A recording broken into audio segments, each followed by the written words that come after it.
Big boss final ಹಂತಕ್ಕೆ ಬಂದೇ ಬಿಟ್ಟಿದೆ. ಯಾರು ಗೆಲ್ತಾರೆ ಯಾರು ಸೋಲ್ತಾರೆ ಅನ್ನೋದಕ್ಕೆ ಗೊತ್ತಾಗೋದಕ್ಕೆ ಒಂದೇ ಮೆಟ್ಟಿಲು ಬಾಕಿ ಇರೋದು. ಇವರೇ ಗೆಲ್ಬೇಕು ಅವರೇ ಗೆಲ್ಬೇಕು, ಅವ್ರು ಗೆಲ್ತಾರೆ ಇವ್ರು ಗೆಲ್ತಾರೆ ಅನ್ನುವ ಲೆಕ್ಕಾಚಾರದ ನಡುವೆ ಸಖತ್ ಟ್ವಿಸ್ಟ್ ಅಂಡ್ ಟರ್ನ್ ಅಂತೂ ಇದ್ದೇ ಇದೆ. ಈ ವರ್ಷದ ಈ ಸೀಸನ್ನ ಕೊನೆಯ ಪಂಚಾಯಿತಿ ಇವತ್ತು ನಡೆಯಲಿದೆ. ಹೌದು, ಇವತ್ತು ಕಿಚ್ಚನ ಪಂಚಾಯಿತಿ ಇರೋದ್ರಿಂದ ಸಹಜವಾಗಿ ಇವತ್ತಿನ ಬೆಳವಣಿಗೆ ಬಗ್ಗೆ ಸಾಕಷ್ಟು ನಿರೀಕ್ಷೆಗಳಂತೂ ಇದೆ. ಇವತ್ತು ಕಿಚ್ಚ ಸುದೀಪ್ ವೇದಿಕೆ ಮೇಲೆ ಬರೋದಕ್ಕಿಂತ ಮುಂಚಿತವಾಗಿ ಒಬ್ಬರನ್ನ ಮನೆಗೆ ಕಳಿಸಲಾಗತ್ತೆ, ಗೇಟ್ ಪಾಸ್ ಅನ್ನ ಮಾಡಲಾಗತ್ತೆ. ಅದಾದ್ಮೇಲೆ ಮಧ್ಯದಲ್ಲಿ ಒಬ್ರು ಮನೆಗೆ ಹೊರಟು ಹೋಗ್ತಾರೆ. ಇನ್ನು ನಾಳೆ ಒಬ್ಬರನ್ನ ಎಲಿಮಿನೇಟ್ ಮಾಡಲಾಗತ್ತೆ.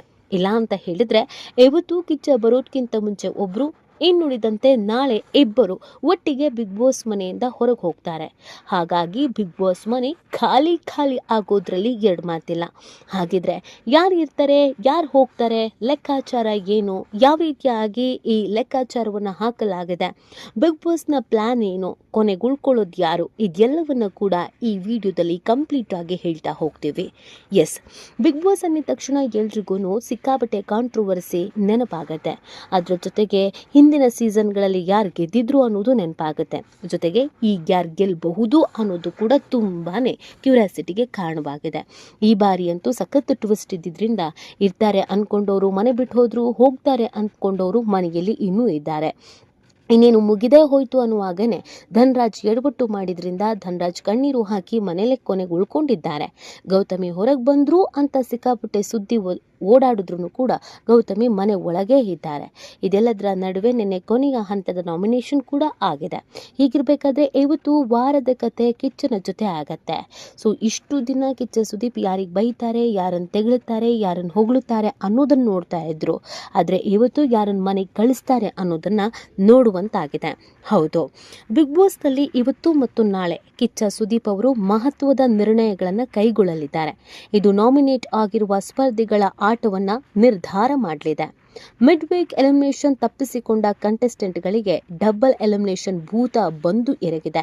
ಇದರಿಂದ ಇಬ್ಬರನ್ನ ಒಂದೇ ಬಾರಿಗೆ ಹೊರ ಕಳಿಸ್ತಾರ ಅಥವಾ ಇವತ್ತೊಬ್ರು ನಾಳೆ ಒಬ್ರು ಹೊರಗೆ ಹೋಗ್ತಾರ ಅನ್ನೋದು ಇದ್ರ ಬಗ್ಗೆ ಮಾಹಿತಿ ಸಿಗಬೇಕಾಗಿದೆ. ಬಟ್ ಡಬಲ್ ಎಲಿಮಿನೇಷನ್ ಇದೆ ಅನ್ನೋದನ್ನ ಸ್ವತಃ ಬಿಗ್ ಬಾಸ್ ಅನೌನ್ಸ್ ಮಾಡಿರೋದ್ರಿಂದ ಇಬ್ರು ಮನೆಯಿಂದ ಹೋಗ್ಲೇಬೇಕಾಗಿದೆ. ಹಾಗಿದ್ರೆ ಇಬ್ರು ಒಟ್ಟಿಗೆ ಹೋಗ್ತಾರ, ಒಬ್ಬರಾದ್ಮೇಲೆ ಒಬ್ರು ಹೋಗ್ತಾರ ಅನ್ನೋದಕ್ಕಿಂತ ಹೊರಗೆ ಹೋಗುವ ಆ ಇಬ್ಬರು ಯಾರು ಅನ್ನೋದು ಸದ್ಯದ ಪ್ರಶ್ನೆ ಆಗಿದೆ. ಸೊ ಆ ಇಬ್ಬರು ಯಾರು ಅನ್ನೋದನ್ನು ಕೂಡ ನಾವು ಹೇಳ್ತಾ ಹೋಗ್ತೇವೆ. ಹನುಮಂತ ಅವರು ಎಲಿಮಿನೇಷನ್ ಇಂದ ಮೋಕ್ಷಿತಾ ಪೈ ಅವರನ್ನ ಬಚಾವ್ ಮಾಡಿರೋದ್ರಿಂದ ಅಲ್ಲಿಗೆ ಮೋಕ್ಷಿತಾ ಮತ್ತು ಹನುಮಂತು ಸೇಫ್ ಆಗಿದ್ದಾರೆ. ಇನ್ನೊಂದು ಕಡೆಯಲ್ಲಿ ತುಂಬಾ ಚೆನ್ನಾಗಿ ಆಟ ಆಡಿದಂತ ತ್ರಿವಿಕ್ರಮ್ ಗೆದ್ದಿರೋದ್ರಿಂದ ತ್ರಿವಿಕ್ರಮ್ ಕೂಡ ಸೇಫ್ ಆಗಿದ್ದಾರೆ.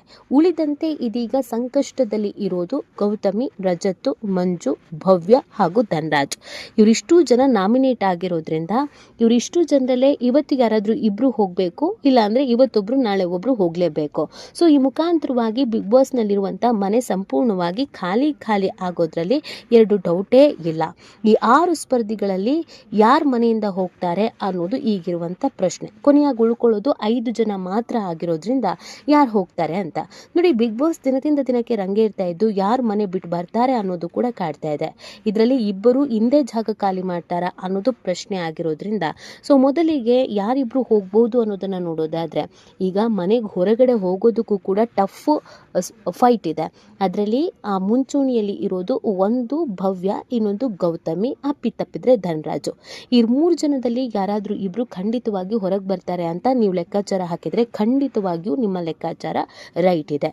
ಹೌದು, ತ್ರಿವಿಕ್ರಮ್ ಸೇಫ್ ಆಗಿದ್ದಾರೆ, ಮೋಕ್ಷಿತಾ ಸೇಫ್ ಆಗಿದ್ದಾರೆ, ಹನುಮಂತು ಸೇಫ್ ಆಗಿದ್ದಾರೆ. ಇನ್ನುಳಿದಂತೆ ಈ ಮಧ್ಯದಲ್ಲಿ ವೈಲ್ಡ್ ಕಾರ್ಡ್ ಎಂಟ್ರಿಯಲ್ಲಿ ಬಂದ್ರೂ ಕೂಡ ರಜತ್ ಅದ್ಭುತವಾಗಿ ಆಟ ಆಡಿದ್ದಾರೆ ಅಂತ ಹೇಳಿದ್ರೆ ತಪ್ಪಾಗ್ಲಿಕ್ಕಿಲ್ಲ. ತನಗೆ ಸಿಕ್ಕಂತ ಸ್ಕ್ರೀನ್ ಸ್ಪೇಸ್ ಅನ್ನ ತುಂಬಾ ಚೆನ್ನಾಗಿ ಉಪಯೋಗಿಸ್ಕೊಂಡಿದ್ದಾರೆ, ಸ್ಟ್ರಾಟಜಿಯನ್ನು ಚೆನ್ನಾಗಿ ಮಾಡಿದ್ದಾರೆ. ಅಲ್ಲಿ ಇರೋರಿಗಿಂತ ಎಲ್ಲರಿಗಿಂತನೂ ಚೆನ್ನಾಗಿ ಆಟ ಆಡಿದ್ದಾರೆ. ಟಾಸ್ಕ್ಗಳಲ್ಲೂ ಕೂಡ ಚೆನ್ನಾಗಿ ಆಟ ಆಡಿದ್ದಾರೆ. ಎಂಟರ್ಟೈನ್ಮೆಂಟ್ ಅಂತ ಬಂದಾಗ ಎಂಟರ್ಟೈನ್ಮೆಂಟ್ ಕೊಟ್ಟಿದ್ದಾರೆ, ಟಫ್ ಫೈಟ್ ಕೊಟ್ಟಿದ್ದಾರೆ. ವೈಲ್ಡ್ ಕಾರ್ಡ್ ಅಲ್ಲಿ ಬಂದ್ರು ಅಂತ ಖಂಡಿತವಾಗಿಯೂ ಅನಿಸ್ತಾ ಇಲ್ಲ. ಹಾಗಾಗಿ ರಜತನ್ನು ಇಷ್ಟು ಬೇಗ ಕಳಿಸೋದಕ್ಕೆ ಸಾಧ್ಯನೇ ಇಲ್ಲ ಅಂತ ಲೆಕ್ಕಾಚಾರ ಹಾಕಲಾಗಿದೆ. ಅಲ್ಲಿಗೆ ರಜತ್ ಅವರು ಅಲ್ಲಿಗೆ ಇರ್ತಾರೆ, ಫೈನಲಿಸ್ಟ್ ಅಂತೂ ಆಗಿರ್ತಾರೆ. ಸೊ ಫೈನಲಿಸ್ಟ್ ಅನೌನ್ಸ್ ಮಾಡುವ ದಿನ ಹೊರಗಡೆ ಬಂದರೆ ಆಶ್ಚರ್ಯ ಇಲ್ಲ, ಬಂದರೂ ಬರಬಹುದು, ಹೇಳಲಿಕ್ಕೆ ಆಗೋದಿಲ್ಲ. ಇನ್ನುಳಿದಂತೆ ಧನ್ರಾಜ್ ಮೊನ್ನೆವರೆಗೂ ತುಂಬ ಚೆನ್ನಾಗಿ ಆಡಿದ್ರು ಕೂಡ ಇದು ವೈಯಕ್ತಿಕವಾಗಿ ವ್ಯಕ್ತಿತ್ವದ ಆಟವೂ ಆಗಿರೋದ್ರಿಂದ ಧನ್ರಾಜ್ ಪ್ರಾಮಾಣಿಕತೆ ವಿಚಾರಕ್ಕೆ ಸಂಬಂಧಪಟ್ಟಂತೆ ಕಳೆದ ವಾರದಲ್ಲಿ ಸ್ವಲ್ಪ ಅವರ ವ್ಯಕ್ತಿತ್ವ ಡ್ಯಾಮೇಜು ಆಗಿದೆ. ಸೊ ಮೊದಲಿಂದನೂ ಧನ್ರಾಜ್ ಹೇಳಿಕೊಡುವಂಥ ಆಟ ಆಡಿಲ್ಲ ಅನ್ನುವಂಥ ಒಂದು ಬೇಸರ ತುಂಬ ಜನಕ್ಕೂ ಇದೆ. ಹನುಮಂತು ಬಂದಮೇಲೆ ಧನ್ರಾಜು ಸ್ಪೀಡ್ ಆದರು ಅನ್ನೋದು ಕೂಡ ಹೇಳಲಾಗಿದೆ. ಹನುಮಂತು ಇರೋದ್ರಿಂದ ಇಲ್ಲಿವರೆಗೂ ಬಂದರು ಅಂತ ಕೂಡ ಹೇಳಲಾಗಿದೆ. ಸೊ ಅಲ್ಲಿಗೆ ಧನ್ರಾಜ್ ಹೊರಗಡೆ ಬಂದ್ರೂ ಆಶ್ಚರ್ಯ ಇಲ್ಲ. ಆದರೆ ನೆಟ್ಟಿಗರು ತುಂಬ ಜನ ಮೊನ್ನೆ ಧನ್ರಾಜ್ ಪರವಾಗಿದ್ದರಿಂದ ಯಾರು ತಪ್ಪೇ ಮಾಡಿಲ್ವಾ, ಬಿಗ್ ಬಾಸೇ ಆಟ ನೋಡ್ಕೋಬೇಕಾಗಿತ್ತು, ಹೀಗೆಲ್ಲ ಹೇಳಿರೋದ್ರಿಂದ ಜನ ಓಟ್ ಹಾಕಿ ಧನ್ರಾಜನ ಸೇಫ್ ಮಾಡಿದ್ರೂ ಆಶ್ಚರ್ಯ ಇಲ್ಲ. ಅಲ್ಲಿರೋರಿಗೆಲ್ಲರಿಗಿಂತನೂ ಹನುಮಂತು ಮತ್ತು ಧನ್ರಾಜ್ಗೆ ಫ್ಯಾನ್ ಫಾಲೋವರ್ಸ್ ಜಾಸ್ತಿ ಇರೋದ್ರಿಂದ ಧನ್ರಾಜ್ ಸೇಫ್ ಆದರೂ ಆಗಬಹುದು.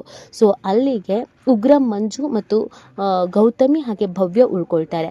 ಸೊ ಉಗ್ರಂ ಮಂಜುಗೂ ಕೂಡ ಫ್ಯಾನ್ ಬೇಸ್ ಇದೆ. ಕೊನೆಗೆ ಹಂಗೂ ಹಿಂಗೂ ಆಟ ಆಡಿಕೊಂಡು ಕೊನೆವರೆಗೂ ಅವ್ರು ಹೋಗ್ಬೋದೇನೋ. ಆದರೆ ಮೋಕ್ಷಿತಾ ಮತ್ತು ಭವ್ಯ ಇಬ್ಬರೂ ಮನೆಯಿಂದ ಹೊರಗಡೆ ಬಂದರೆ ಯಾವುದೇ ರೀತಿಯಾದಂಥ ಆಶ್ಚರ್ಯ ಇಲ್ಲ. ಟಾಸ್ಕಲ್ಲಿ ಭವ್ಯ ಚೆನ್ನಾಗಿ ಆಟ ಆಡ್ತಾರೆ ಅನ್ನೋದಿದ್ರೂ ಕೂಡ ಭವ್ಯನಿಗೆ ಫ್ಯಾನ್ ಫಾಲೋವರ್ಸ್ ಅಷ್ಟರ ಮಟ್ಟಿಗಿಲ್ಲ. ಎಲ್ಲ ನೆಗೆಟಿವ್ ಮಾಡೋರೇ ಇದ್ದಾರೆ, ಎಲ್ಲ ವಿರೋಧಿಗಳೇ ಇದ್ದಾರೆ. ಸೊ ಹಾಗಾಗಿ ಇದು ಕಷ್ಟನೂ ಆಗ್ಬೋದು. ಅಲ್ಲಿಗೆ ಭವ್ಯ ಮತ್ತು ಗೌತಮಿ ಮನೆಯಿಂದ ಹೊರಗೆ ಬರೋದು ಫಿಕ್ಸು. ಇನ್ನು ಫೈನಲಿಸ್ಟಲ್ಲಿ ಮೋಕ್ಷಿತಾ ಅಂತೂ ಥರ್ಡ್ ರನ್ನರ್ ಅಪ್ ಆಗ್ತಾರೆ, ಅಥವಾ ಸೆಕೆಂಡ್ ಆದರೂ ಆಗ್ಬೋದು, ಫಸ್ಟ್ ಆದರೂ ಆಗಬಹುದು. ತ್ರಿವಿಕ್ರಮ್ ಗೆದ್ದರೂ ಗೆಲ್ಬಹುದು, ಹನುಮಂತ ಗೆದ್ದರೂ ಗೆಲ್ಬಹುದು ಅನ್ನುವಂಥ ನಿರೀಕ್ಷೆ ಇದೆ. ಈ ಬಗ್ಗೆ ನಿಮ್ಗೇನು ಅನಿಸುತ್ತೆ ಅನ್ನೋದನ್ನು ನೀವು ಕೂಡ ಕಮೆಂಟ್ ಮಾಡಿ. ಯಾರು ಹೋಗಬೇಕು, ಯಾರು ಇರಬೇಕು, ಯಾರು ಗೆಲ್ತಾರೆ ಅನ್ನೋದನ್ನು ನಿಮ್ಮ ಅನಿಸಿಕೆಯನ್ನು ತಿಳಿಸಿ.